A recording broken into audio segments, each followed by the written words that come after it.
সূচক সংক্রান্ত ইম্পর্টেন্ট কিছু জিনিস আমরা দেখব। বেসিক যেগুলো আমরা সূচকের অঙ্ক করতে গেলে লাগে।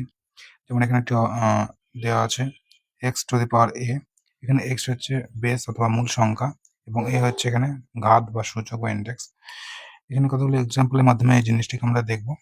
যেমন a⁴m plus a⁴m into a⁴n is equal two, এটার উত্তর কত হবে? যেমন এখানে যদি এরকম থাকে, বেস দুটো একই রকম থাকে এবং a থাকে এবং পাওয়ার দুটো আলাদা থাকে, অর্থাৎ ঘাত দুটো আলাদা থাকে, তাহলে ঘাত দুটোকে কি করতে হয়? গুণ চিহ্ন থাকলে মাঝখানে পাওয়ারগুলো যোগ হয়, a⁴m প্লাস n হবে।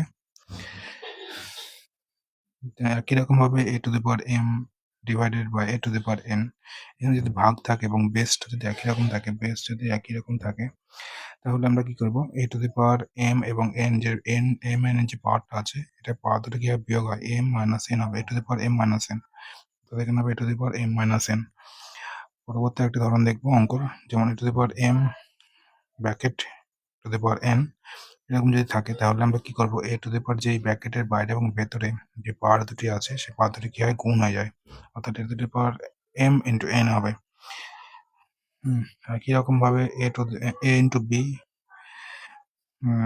ব্র্যাকেট m এখানে যদি দেওয়া থাকে, তাহলে এখানে আমরা বেসের দুটোর মাথায় এই পাওয়ার একই পাওয়ার হয়, a⁴m ইন্টু b⁴m, এটা উত্তর হবে। এবং পরবর্তী একটি ধরন, যেরকম a by b bracket m আছে এখানে কি হবে? a⁴m হবে বাই b⁴m হবে, এখানে উত্তর।